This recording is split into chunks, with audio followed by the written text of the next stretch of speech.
Millionaire found his maid sleeping on the cold floor with his baby. Then everything changed. Snow had been falling since dusk, covering the roof and the winding road that led to the lonely house buried in the Colorado woods. Inside, the clock struck 2. The whole place slept in silence, except for the sound of the wind clawing at the windows, like winter itself trying to break in. Upstairs, in a small room, Emily Carter woke with a start. The soft, trembling cry of baby Lily cut through the stillness. Emily threw off her blanket, her bare feet hitting the icy floor, and rushed to the crib. The baby was shivering, her tiny face flushed, her little fingers curling helplessly in the air. "Oh, God, she's freezing," Emily whispered, heart pounding. She bent to check the heater. The light was dead. The air felt sharp, cruel. Without hesitation, she scooped Lily up, pressing the child against her chest. The baby's body was cold, her breath shallow. "Shh, it's okay, sweetheart." "I'm here," Emily murmured, rocking gently as she hurried downstairs. The big stone fireplace still glowed faintly, a few embers breathing beneath the ashes. The smell of pine and smoke wrapped around her like an old blanket. Emily placed the baby on the sofa for a moment, threw in more wood, and coaxed the flames back to life. Sparks rose, and the first orange light painted warmth across the walls. When the fire caught fully, she gathered the thickest blankets, spread them across the marble floor, and lay down close to the flames. She placed Lily on her chest, pulled the blankets over them both. The floor bit into her skin with cold, but all she cared about was the warmth of the tiny heart beating against her. "It's okay now, little one," she whispered, voice trembling. "You'll be warm soon." Minutes passed. The wind outside softened, and only the quiet crackle of fire remained. Lily's face relaxed, her cries fading into steady breaths. Emily stared at her. The flicker of firelight made her eyes shine with something between tenderness and courage. She remembered the day she first arrived. Andrew Hayes, the owner, a 38-year-old architect with the kind of calm that hides sorrow, had said only, "Just make sure she sleeps." Back then, Emily thought it would be a simple job. But night after night, every laugh, every tear from Lily carved its place in her heart. Love had come quietly, like the snow outside. No sound, just depth. "My baby," she whispered, then stopped. She had no right to call her that. She was just the hired nurse. But in this frozen night, such boundaries melted away. She began to hum softly. "Hush now, little one, the wind just sings. I'm right here, nothing to fear." Lily stirred, wrapping her tiny fingers around Emily's. Emily smiled, tears sliding down her cheeks. She kissed the baby's forehead and whispered, "As long as you're safe, I don't care about the cold." Outside, the snow kept falling, erasing the world in white. But inside, by the fire, a woman who'd never given birth loved a child as fiercely as any mother ever could. And she didn't know, that very night, lying on the cold floor with Lily in her arms, would quietly set in motion a fate where love and pain would soon collide like two winds in the same storm. That morning, the pale light of winter crept through the fogged-up windows, spilling across Emily's face as she slept on the floor, Lily resting quietly in her arms.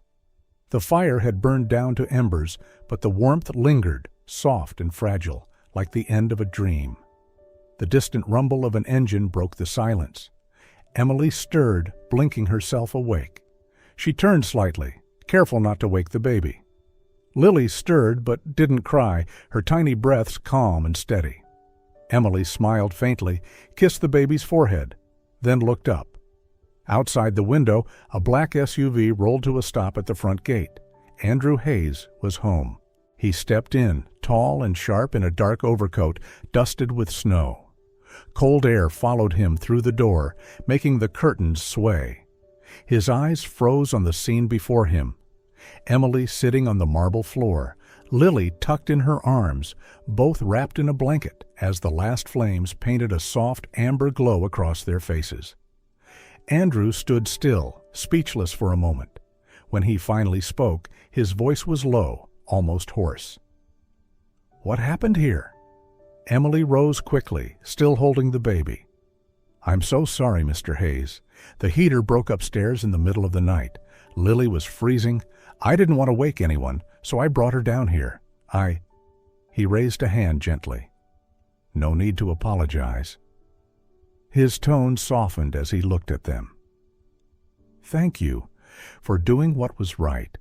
If you hadn't been here last night—" He didn't finish, but his eyes said the rest.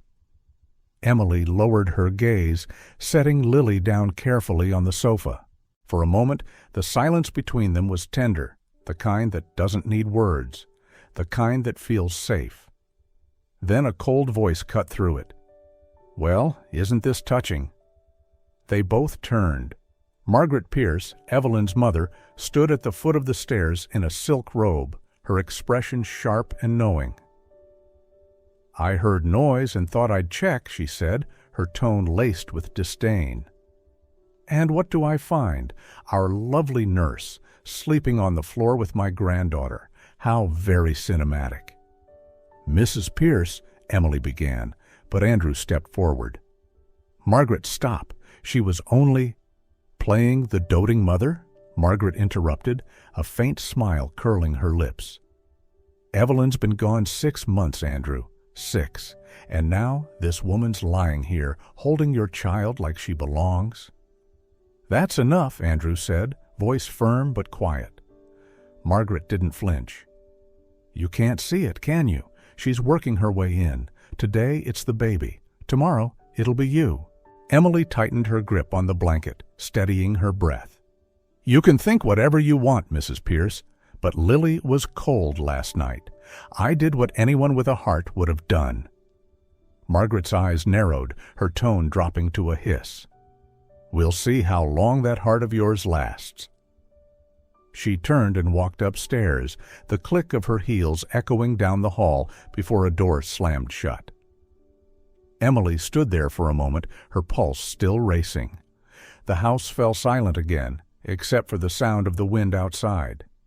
Andrew moved closer, his voice low, almost gentle. "Don't mind her. She's still broken from losing her daughter." Emily nodded, but the chill that crept through her now had nothing to do with winter. It was the quiet realization that from this moment on, nothing inside this house would ever be simple again. The morning dragged on in uneasy silence. Emily stayed by the fireplace, playing with Lily on the rug. Soft sunlight slipped through the window, washing the baby's cheeks in honey-colored warmth. Andrew sat at his desk nearby, sketching without focus, his eyes flicking up every so often toward the two of them. Upstairs, Margaret listened to Lily's faint laughter drifting through the halls. The sound was small, innocent, but it made her shut her eyes tightly. Her fingers clenched until her knuckles turned white. She sat motionless in the velvet chair by the window, staring down at the snow-covered yard. Everything looked too peaceful, and that peace itself felt cruel. In her mind, the echo of that laughter tangled with another sound, a sound from 6 months ago in a hospital that smelled of bleach and grief. The room had been bright and sterile. Her daughter Evelyn lay on the bed, holding her husband's hand, her skin pale, her smile brave. "I want a natural birth, Mom," she said softly, her voice frail but certain. "No surgery." Margaret had argued, pleaded even. "Evelyn, you're too weak. The doctor said a C-section would be safer." But Andrew had looked at his wife, his voice calm and steady. "If that's what she wants, I'll respect it." That line, that quiet, noble sentence, had carved itself into Margaret's memory like a scar that never healed. Hours later, the monitor flatlined. Evelyn was gone.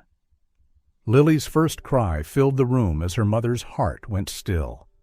Margaret could still see it, could still hear the door open, could still see Andrew step out, pale, hollow-eyed. "She didn't make it," he said simply. No tears, no collapse, just a sentence, steady and unbearable. From that moment on, whenever Margaret saw him, she didn't see a grieving husband. She saw the man who let her daughter die. And then came Emily, young, gentle, with eyes that listened and hands that soothed. At first, Margaret told herself she was harmless, just the help. But then came the thank yous, the small smiles, the way Lily giggled when Emily walked in. Every little gesture burned like acid. "She's replacing Evelyn," Margaret muttered under her breath one afternoon, watching from the landing as Emily's laughter filled the living room. Piece by piece. That night, Margaret sat alone in her dim room. The only light came from the small lamp beside a framed photo of Evelyn. In it, her daughter was smiling, her hair golden and free, her eyes alive. Margaret reached out, tracing the edge of her face with trembling fingers. "I promise," she whispered, voice raw, "I won't let anyone take your place. Not her. Not anyone." Her grip tightened around the frame until her fingertips turned white. Outside, snow kept falling. Inside, the ice in her heart thickened, hard, sharp, and colder than any winter that would ever touch the world again. In the days that followed, the mountain house seemed to return to its usual quiet, but it was the kind of quiet that feels unnatural, the stillness of a frozen lake hiding cold currents beneath. Emily kept busy with Lily, feeding her, singing to her, taking her out for short walks in the snow-covered garden. Her laughter was soft, genuine.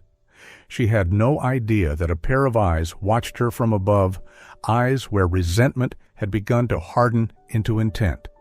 Margaret started her campaign with harmless-sounding words.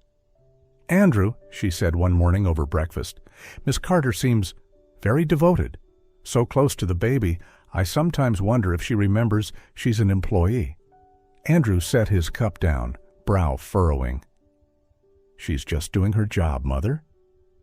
"Oh, of course," Margaret smiled, stirring her tea slowly. But sometimes the kindness of young women turns into ambition, especially when they're around lonely men. Her words dripped slowly, like drops of poison in clear water. Andrew didn't reply, just looked out the window. But her voice lingered, faint and persistent in his mind. Later that day, she stopped by the kitchen, where Rosa, the cook, was stirring a pot of soup. "Emily's very helpful, isn't she?" Margaret began, tone casual. "I heard she even helps you clean up." Rosa smiled. "Yes, she's wonderful." Almost too wonderful," Margaret murmured, rearranging the spice jars. "People who are too nice usually have a reason. It's how they make others trust them." Rosa looked up, uncertain. But Margaret was already gone, leaving behind the faint scent of perfume and a seed of doubt quietly planted. With Clara, the housemaid, she played a different trick. One afternoon, she lost an old jade bracelet she'd hidden in the living room drawer. "Clara, have you seen my green bracelet?" "No, ma'am, I haven't." "How strange. I saw it here just yesterday." "Oh, Emily was in the living room last night, wasn't she?" Her tone was light, but her eyes were sharp. I think so. She was tidying up," Clara said hesitantly. "Yes, tidying up," Margaret echoed, smiling. "Well, no matter. It's just a trinket." That night, she retrieved the bracelet from its hiding place and slipped it back into her jewelry box. The game had just begun. Ben, the gardener, was next. Early one snowy morning, as he shoveled the path, Margaret approached with a steaming cup of tea. "Strange, isn't it?" she said lightly. "Emily's up even earlier than you, always out there with the baby.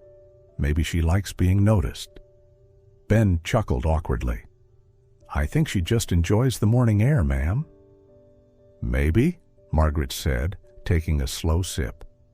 "But remember, Ben, in this house, Everything can change because of one woman who smiles at the right moment. Ben didn't say another word for the rest of the day. That night, Margaret sat in her room, pouring herself another glass of wine, lips curling into a small, satisfied smile.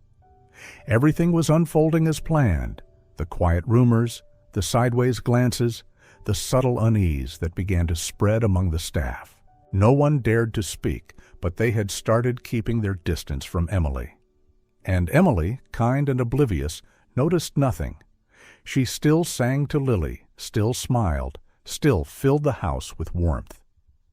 Each time the baby laughed in her arms, Andrew would look up, and Margaret felt another crack open inside her chest. "Just a little more," she whispered into her glass, her voice low and rough, "and she'll be gone from this house." The days that followed felt colder, heavier. Emily still smiled, still cared for Lily with her quiet warmth, still filled the house with that soft light Andrew hadn't seen since Evelyn was alive. But for Margaret, every laugh, every sound of Lily's joy in Emily's arms was like a knife twisting deeper.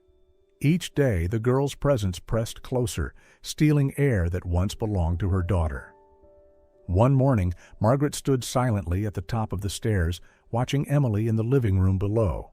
She was holding Lily, laughing as Andrew walked in. That laugh, so bright, so effortless, made Margaret look away. "Just like her," she whispered, voice trembling with bitterness. Evelyn had stood in that same spot once, laughing like that, before it all disappeared. That night, she sat by the window in her reading room, the world outside buried in snow. The lamplight cast long, sharp shadows across her desk. A blank sheet of stationery waited before her, and an idea she had fed for weeks finally took form. Emily left the house every morning at 9. Always 9. She'd wrap Lily in a white blanket, take her to the park, stop at the same bench, buy hot milk from the same vendor, and return at 10:30 sharp. A perfect little ritual, predictable, innocent, and easy to exploit. Margaret smiled faintly. Everything she needed was in place. For the next few days she practiced writing. At first her letters shook, but soon the loops softened, the slant curved just right, until even she couldn't tell her lines apart from Emily's. Then came the morning she had been waiting for. The light outside was gray and pale. Margaret stood at the window as Emily buttoned Lily's coat, kissed her cheek, and waved to Clara. "Be careful out there," Margaret called, her voice unusually sweet. Emily smiled. "Don't worry, Mrs. Pierce. We'll be back before you know it." The gate clicked shut. Silence fell. Margaret moved. Her steps were light, deliberate. She slipped into Emily's room. The faint smell of baby lotion and lavender hung in the air. Everything was tidy, too tidy. She sat down at the desk, drew a deep breath, and began to write. "I'm taking Lily. She deserves a real mother." Her hand was steady, no hesitation. She folded the letter, left it half tucked inside Emily's notebook, enough to be discovered. Then she walked down the hall to Andrew's office. The room smelled of oak and paper. She went straight to the blue folder on his desk. There it was, the signed authorization allowing Emily to take Lily out each morning. Clean, simple, unmistakable. "You thought this signature would protect her?" Margaret whispered, sliding the paper into the shredder. The machine hummed, the sound mechanical and final. She watched until the last shred vanished, her reflection calm and cold in the window pane. 3 hours later, at exactly noon, she picked up the phone. Her voice quivered just enough. "Please, help me. My granddaughter's been kidnapped. The nanny, Emily Carter, took her. She left a note saying she's never coming back." 15 minutes later, sirens wailed outside the house. Snow scattered under the flashing red and blue lights. Andrew emerged from his office, alarmed, and found Margaret on the sofa, trembling, clutching her chest. "She's gone, Andrew," she sobbed. Emily took Lily. He froze. The officer handed him the note. The handwriting, soft, slanted, familiar, was Emily's. Every detail fit. The missing document. The carefully seated doubts whispered among the staff. It all pointed in one direction. Outside, in the quiet park, Emily pushed the stroller along the frozen lake. Lily giggled beneath the blanket, her tiny hands reaching for the falling snow. Emily laughed softly, unaware that by the time she returned home, her entire world would already be gone. When Emily pushed the stroller back through the gate, the noon sunlight hit the snow so bright it almost burned. She leaned down, brushing Lily's cheek with her glove. "We're home, sweetheart," she said softly. "Warm milk, then a nap, okay?" Lily giggled, waving her tiny hands. That sound, pure and innocent, would be gone in minutes. As soon as the stroller rolled into the driveway, Emily froze. 2 police cars sat in front of the house, lights flashing red and blue against the white snow. 2 officers stood by the door, faces grave. One of them stepped forward. "Miss Emily Carter?" Her voice caught. "Yes, what's going on?" The older officer spoke, flat and official. "You're under arrest on suspicion of child abduction. You have the right to remain silent until—" "What?" Emily's voice cracked. "No, this is Lily, Mr. Hayes' daughter. I'm her nanny." He didn't answer. He pulled her wrists behind her back, the metal cuffs snapping cold against her skin. Emily flinched, shaking her head. "No, you're making a mistake. I didn't do anything. Please, call Andrew. Call him." The front door burst open.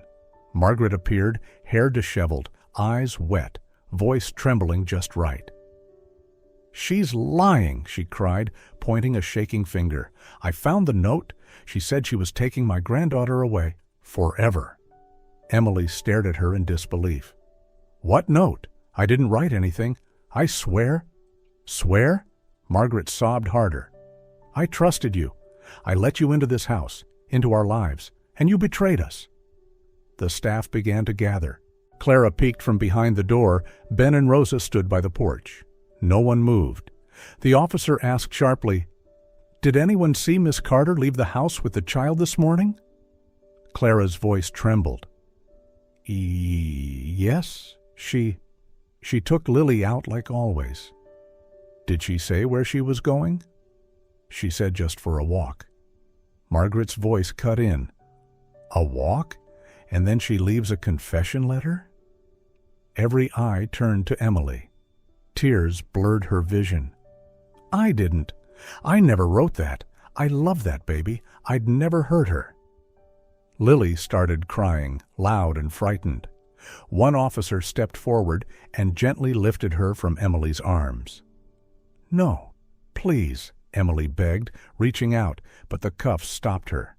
Lily's tiny face was red, her cry piercing through the cold air. Margaret gathered the baby into her arms, rocking her, whispering, "You're safe now, sweetheart. No one will hurt you again." The officers led Emily toward the car. Her boots slipped on the slush, her breath coming out in shaky clouds. "I'm innocent," she cried, voice cracking. "Please, call Andrew. He'll tell you. I didn't do this." No one answered. The car door slammed shut, and the world outside blurred through the fogged glass. She saw only Lily, still crying, reaching out one tiny hand as if she could pull Emily back. Miles away, Andrew was driving home. His phone buzzed again and again on the seat beside him, but he ignored it. He was thinking about picking up a small toy for Lily, maybe flowers for Emily, a quiet thank you for everything she'd done. He didn't know that as his car turned down the snowy road, everything he thought he knew was already falling apart. Snow kept falling outside the courthouse, covering everything in a quiet white. The morning air was sharp, cold enough to sting. Inside, the world felt smaller, a space heavy with silence and judgment. Margaret sat on the bench, her hands cuffed, her eyes staring at nothing. The room smelled of coffee, wet wool, and fear. Across the hallway, Emily stood beside Andrew. Her palms were clammy, her heartbeat loud in her ears. She had not slept the night before, not from fear, but from disbelief. Everything had happened so fast. One moment she was in a cell, and the next she was here, waiting for the truth to finally be spoken out loud. Andrew glanced at her, his expression calm, but his eyes tired. "It'll be over soon," he whispered. Emily nodded, though her throat was too tight to answer. The sound of footsteps echoed. The detective in charge entered, carrying a small USB drive, the same one Andrew had handed over that night. He plugged it into the computer, the screen flickered, and the video began to play.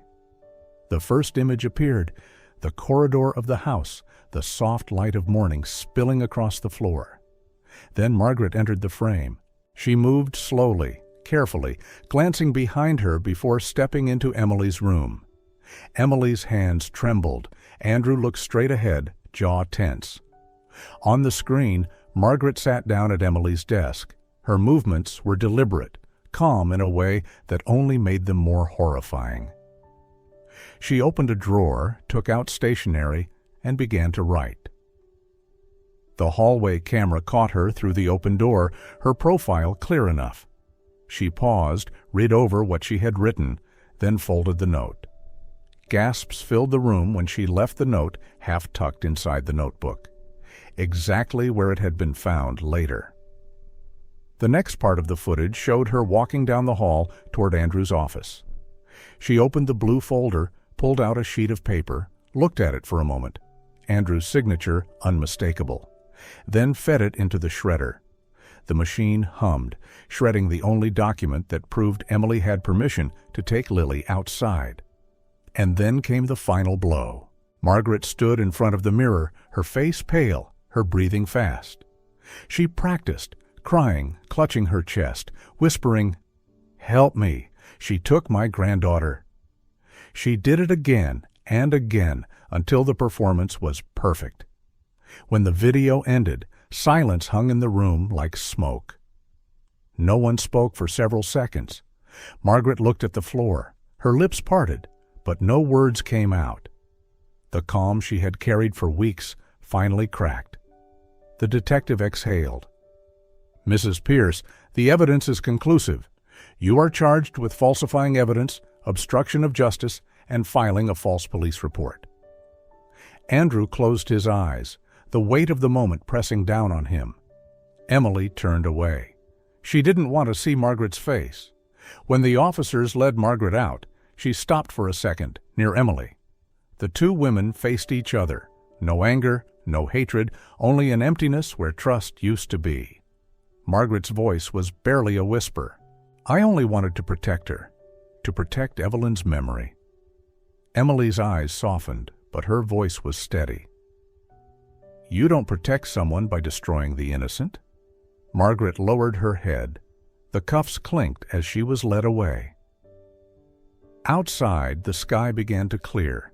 The snowflakes fell slower, lighter. Emily stepped out of the courthouse, Lily in her arms, wrapped in a soft wool blanket. The baby stirred, blinking at the pale sunlight. Andrew followed quietly. "It's over," he said, almost to himself. Emily nodded, holding Lily closer. "No," she whispered, "it's just beginning." He looked at her, puzzled, and she smiled faintly, not with happiness, but with something deeper, something reborn. "For her," she said, glancing at the baby, "everything starts again today." They walked down the steps together, their footsteps soft in the snow. Behind them, the courthouse loomed tall and gray, a place that had seen both cruelty and justice. In front of them, the light broke through the clouds, spilling gold across the world. Andrew reached out, brushing a strand of hair from Emily's face.